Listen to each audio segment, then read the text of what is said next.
Aloha from Kilipohe, Keikani Aloha.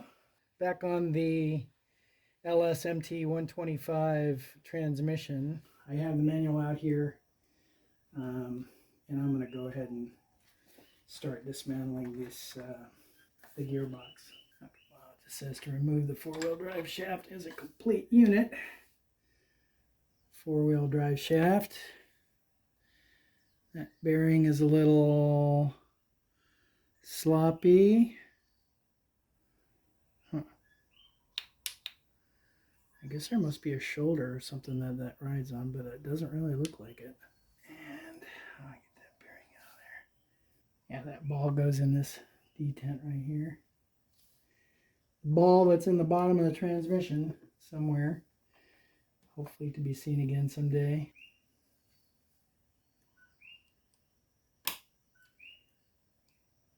There we go.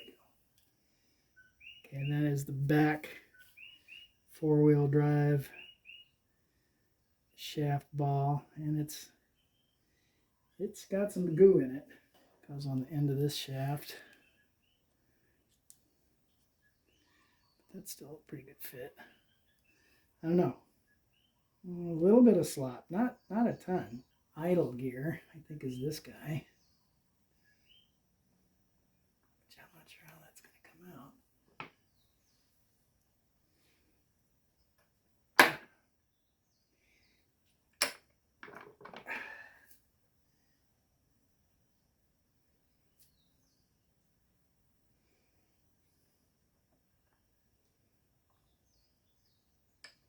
Yeah, there's no way that comes out without. Oh, hold it. Spoke too soon.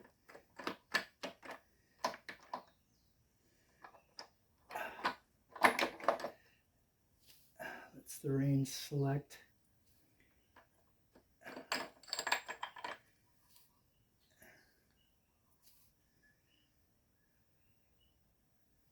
What do they call this?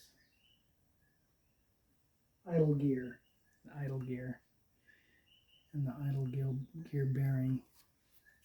Range select fork and gear. This is the range select gear. Yeah. So when this is here, we have nothing connected. When we're there, we have, I don't know, that fast? Oh, that's fast. Fast and slow. That comes out of the back of this guy.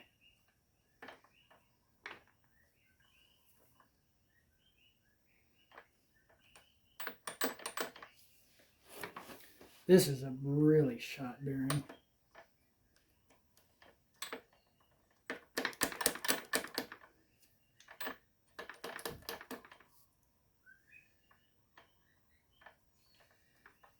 It's like it's got a circlip on it. Oh, there it goes.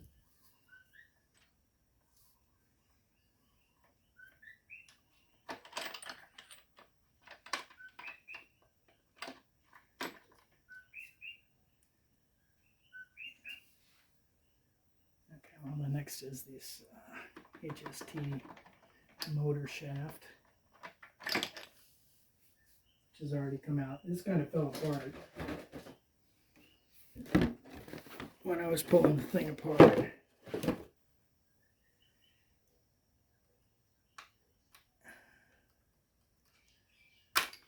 we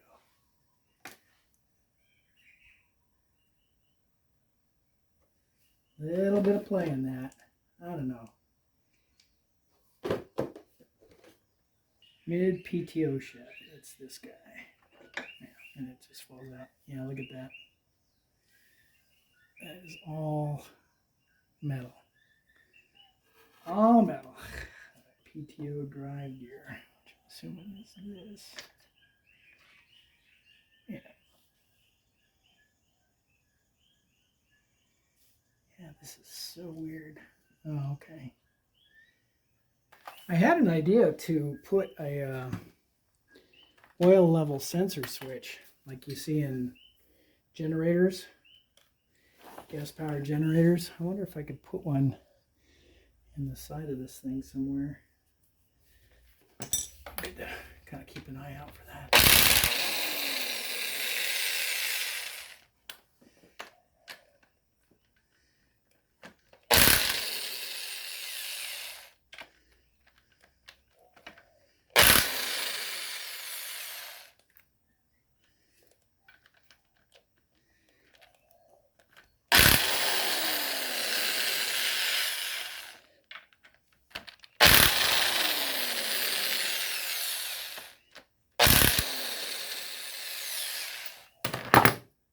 This PTO shaft has never had the cover off. It's brand new, essentially. Couple of pry points here.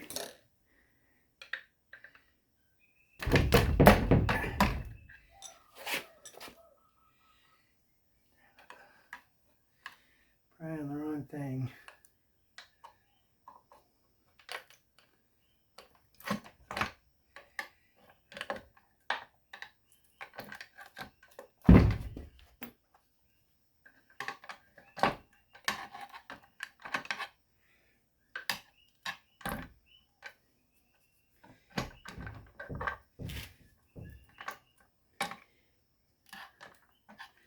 There you go. Shows the gear coming off with the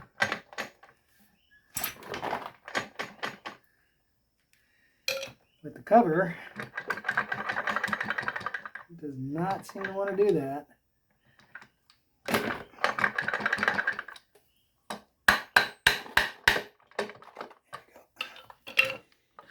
Held on by some RTV. And a bearing and a shaft housing. Okay.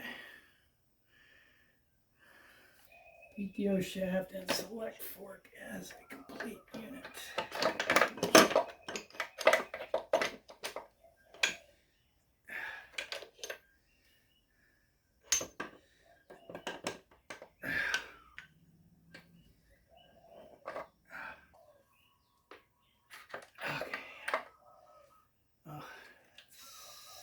That's the pump drive. So this end goes on the hydraulic pump, which is inside the housing.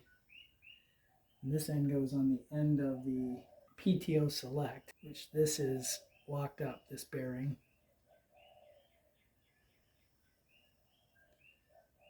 Yeah, it's just spinning in that housing.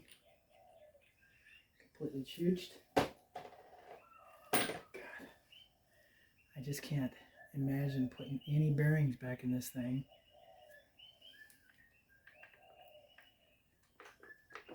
They want you to pull this out. I just don't see how that's coming out. It's right up against the PTO shaft, which can't come out unless this this guy comes out with this bevel gear. I just don't know how the heck I'm going to get that out. Without a slide hammer.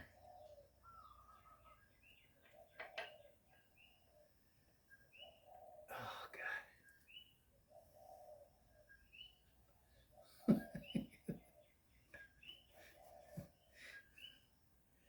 This is the hydrostatic pump parts are just inside this thing everywhere, I think is what it is. All right, I didn't record it, but I got this. This is the range select shaft and the input to the ring gear here. I got that out. It was, in here, and I just clamped onto the end of the shaft with some copper jaws and tapped it with a hammer, and so that's out of there. Put that aside. Okay, so the next thing is the PTO clutch shaft, and I think that it should just slide out of there, which it wants to.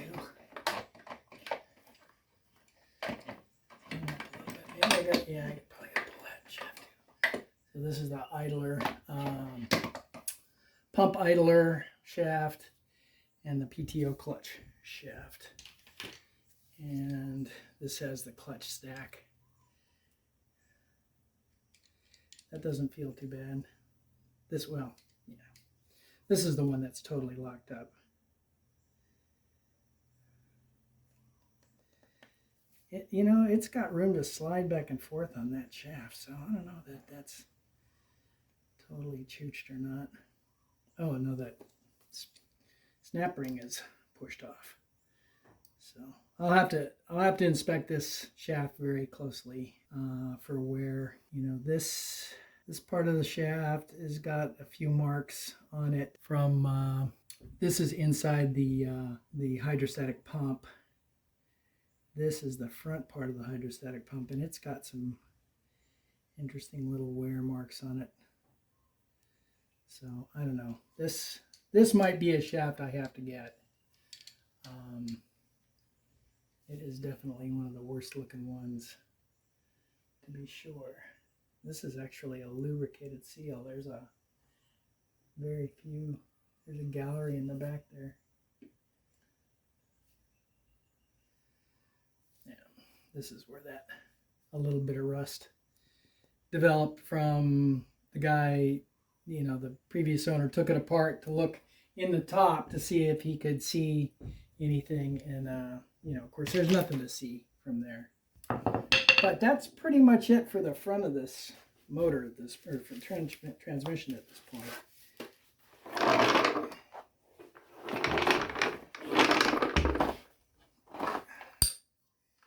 I'm still working on the floor, if you can't tell. No, that's too bad.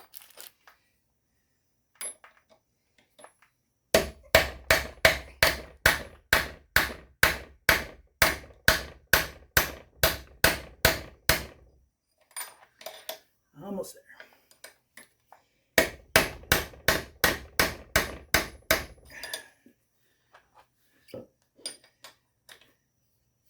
This is the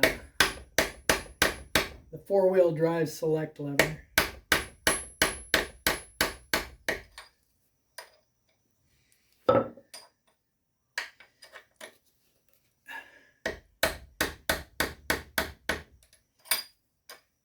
Come on.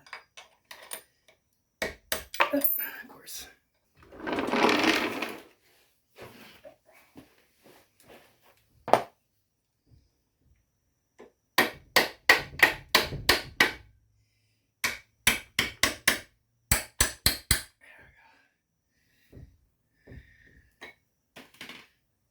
I believe there's just a O-ring on the inside of this.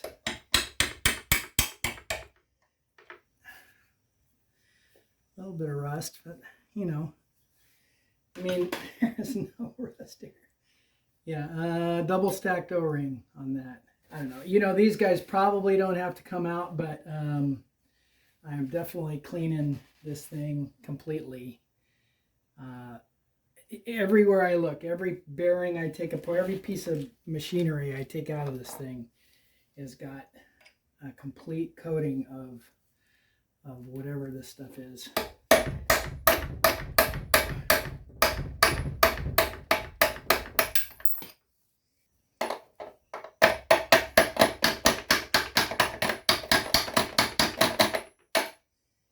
And this is range select.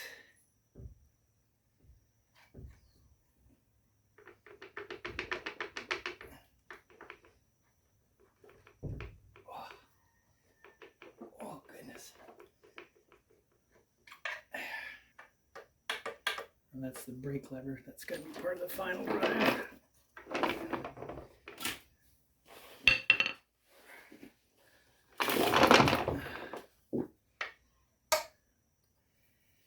And this is the PTO select lever.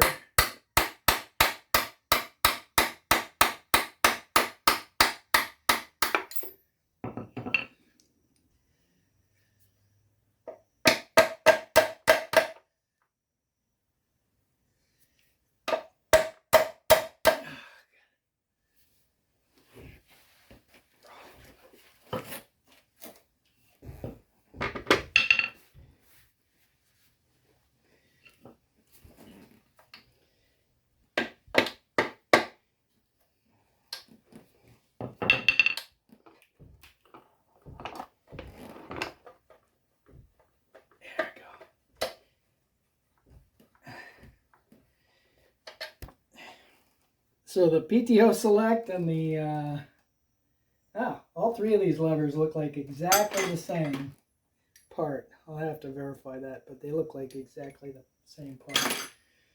Probably pretty much interchangeable.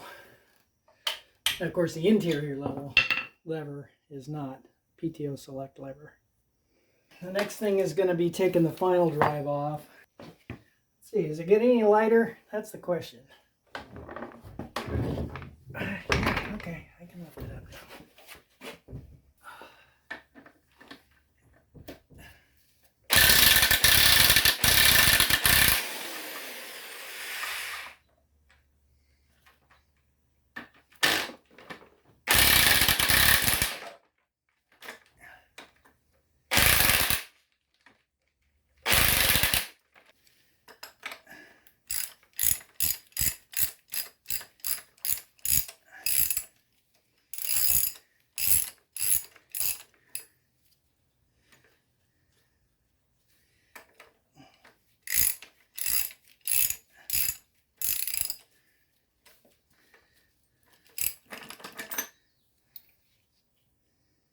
Oh.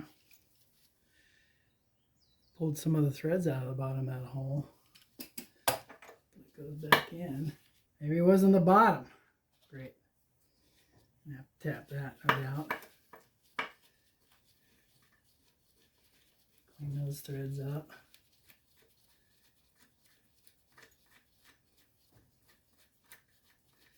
I have a big bin that I'm putting all of the this kind of hardware and stuff in. Yeah, I mean, these are big bolts, but that definitely chooks that thread inside of there a little bit.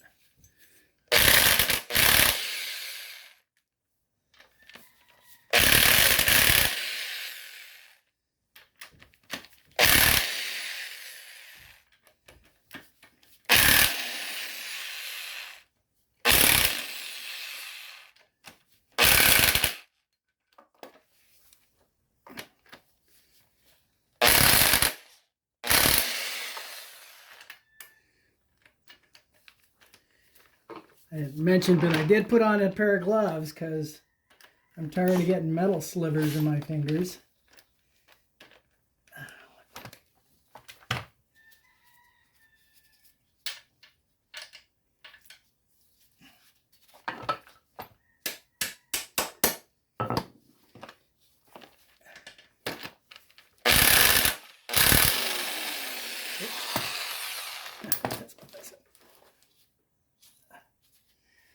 That's the bearing for the input side of the hydraulic pump. I had it out the other day. It fell out, and I think it's screwed up. So I'm not worried about it being on the ground. It's not like it can get any dirtier than it is inside this transmission.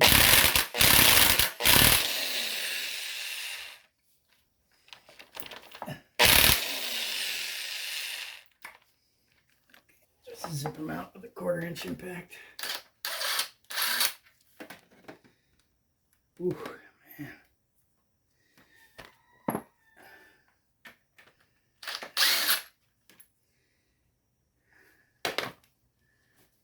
Do these go into the case?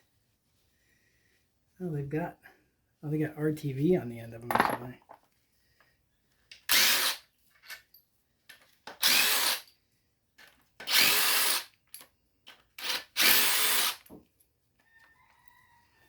Probably from when they put it together.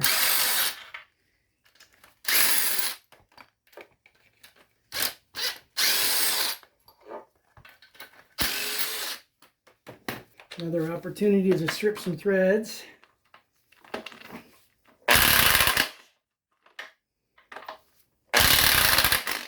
just get them started with the impact and take them off with the ratchet. God, they look like they're bent, those bolts. Oh.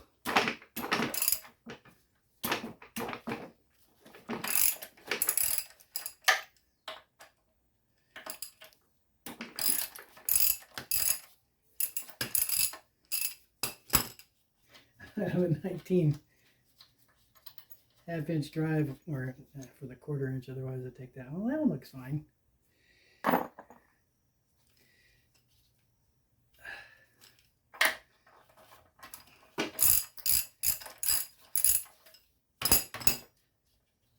You know, there's only, I think there's 12 or 11 of these bolts on each side. So, I mean, there's these two. and then, you know, these two, and then 3 that go through to the frame on each side. Yeah, I missed that one. So if this bolt back here isn't full strength, yeah, I think we're okay.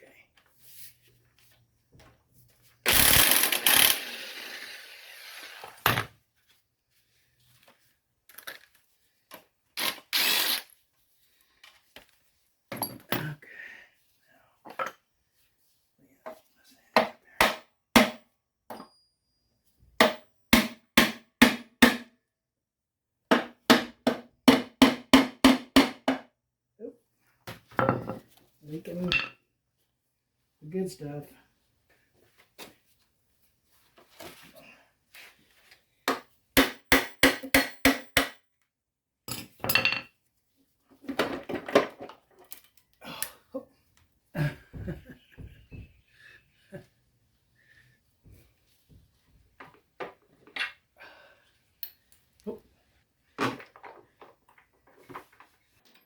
There it is.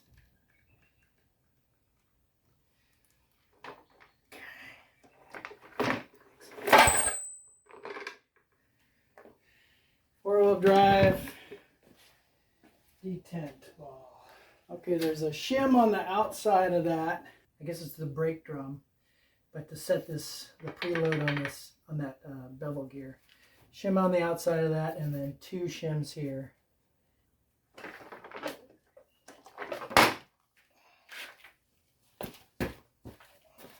Okay, moved up onto the bench here. Here's these 2 shims. I cannot lose those. That chap pulls out. A little bit of wear on that. Not bad though. Roller bearing.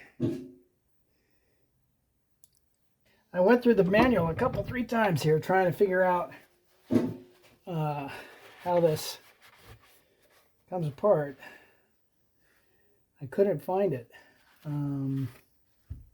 I could have sworn I saw it before, and it said to just, you know, pull it out. Whoa.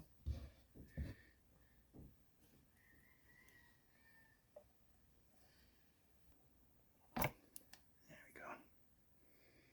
Well,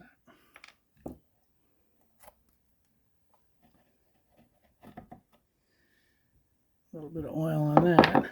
It's just hung up on the diff lock.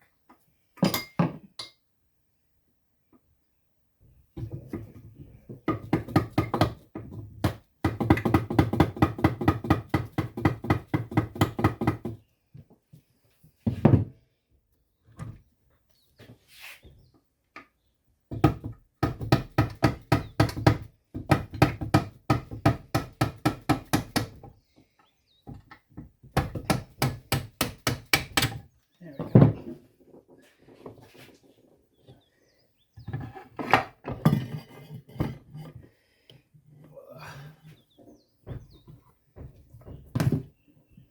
But finally, we see everything we need to see in there. Oh, there's a shim.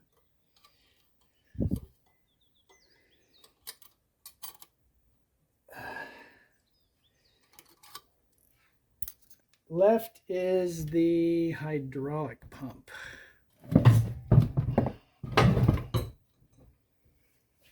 Okay, hydraulic pump.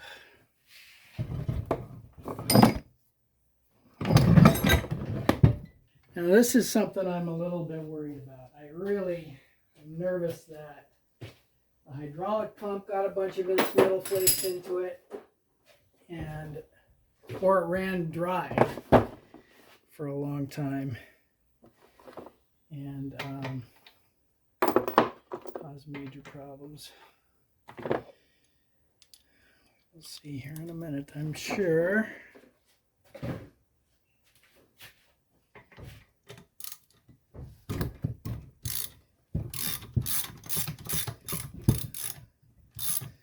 I guess I can take this hose off. I got chafed. You know what? First try.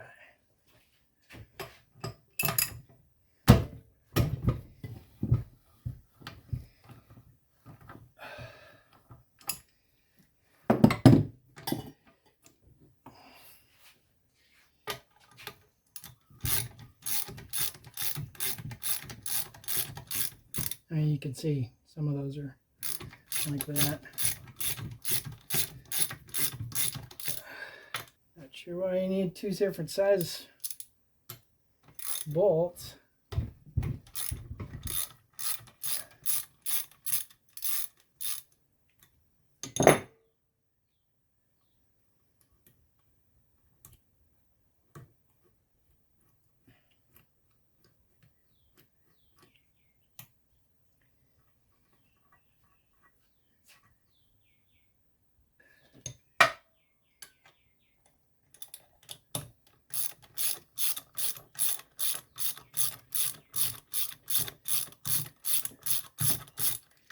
And this is something they sell as a unit. At least it appears that there isn't any serviceable parts inside of it. I don't know. You know, I mean, it could be that it's just we hook it back up and see if it works. Still turns. Yeah, so all of the fluid comes up through this passage here. I don't know what this is. Oh, that could be the overspill. What do they call that? When the relief valve goes, it goes back into there. Ring pretty flat. Ring pretty flat. Okay, well, I guess we got to pull this seal out. Pretty sloppy.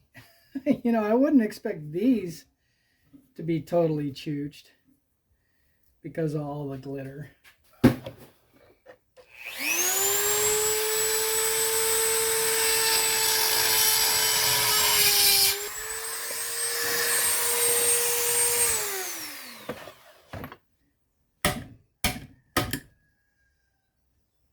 Seems like it's moving. Put one on the other side too.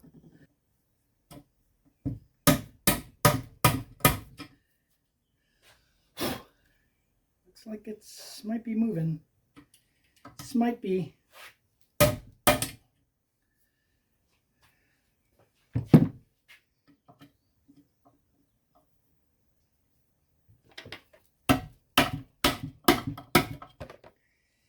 This side's moving.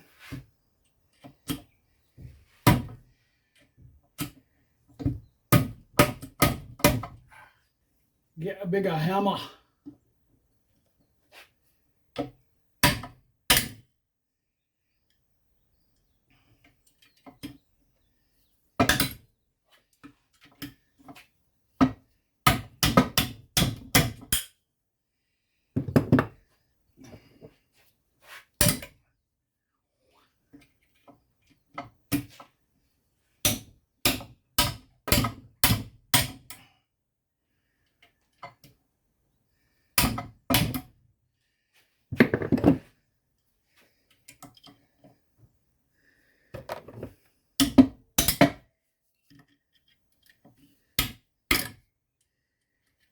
This side's almost out.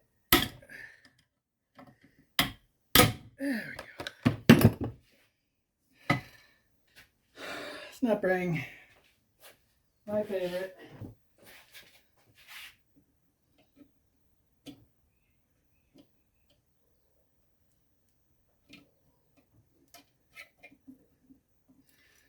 God, I can't believe it came out.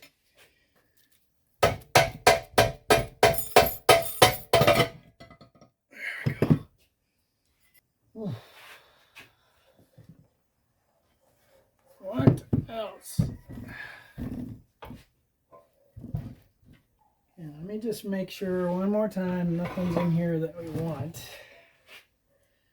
I could take these fittings off. I don't really want to. There are signs of some pretty serious wear on these bearing journals.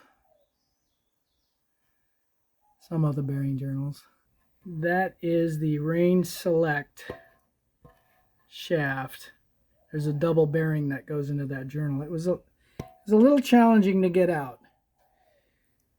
Has that been spinning on there? It's hard to say.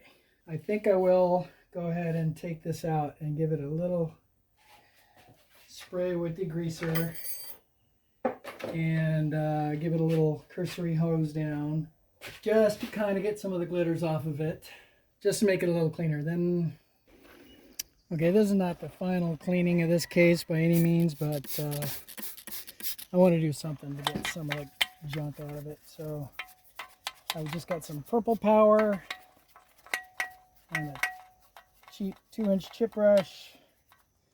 And I'm just going to go over it and try to get any of the exterior grime or interior sparklies out of here. You know, any horizontal surface in this thing is just covered with a layer of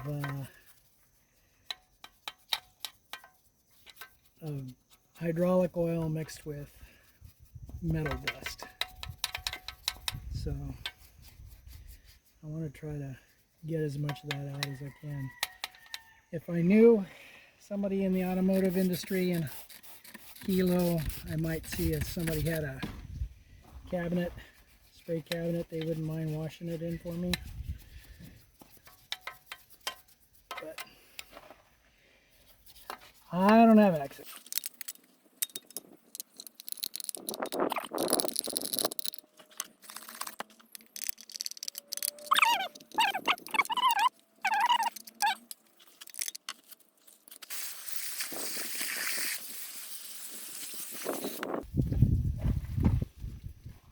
So this is the final drive. The bevel gear, brakes, the brake for it is underneath here. That is engaged, disengaged brake. Of course, sparkly metal everywhere. Roller bearing, final drive shaft with spline that goes to the bevel gear. There's 2 shims that go between the spline and the bevel gear, and there's a shim on the other side of this. We'll see here in a second. Pair of shims, bevel gear coming out with the bearing attached. Bearing doesn't feel too bad actually. And a shim inside. If you take a look at the plug, the magnet on the plug, that's the drain plug down on the bottom, and it is totally full of metal. All right, sorry about that. My SD card, my phone filled up, so I wasn't able to record taking apart the brake here and getting the last shaft out, but you know, that's pretty much it. But here we stand. That is the gearbox completely dismantled. As I said, I hosed this guy down with some purple power and some other degreaser, and then give it a spray over with WD-40. This guy's also cleaned off, but it hasn't been WD-40'd yet. Next step is to dismantle all the pieces, parts, you know, like the PTO shellac shaft here and bearings there, and take a look at all the bearings that need to be replaced. I probably, you can see down in there is the differential. I probably won't pull that apart because I don't think there's any bearings inside of it. I'll just do a real good job of cleaning it out and put it back in like that. This part of the case, the final drive / brake case, is pretty good. I mean, it doesn't seem like there's any issues with it. You know, the only part of this case, I think, that really has that big problem is that right there. But if that's it, that's all. I don't care about that. I have identified this as a potential location for a low oil or anywhere back here. Although that might interfere with the differential. There is a location in this brake housing right here. There's actually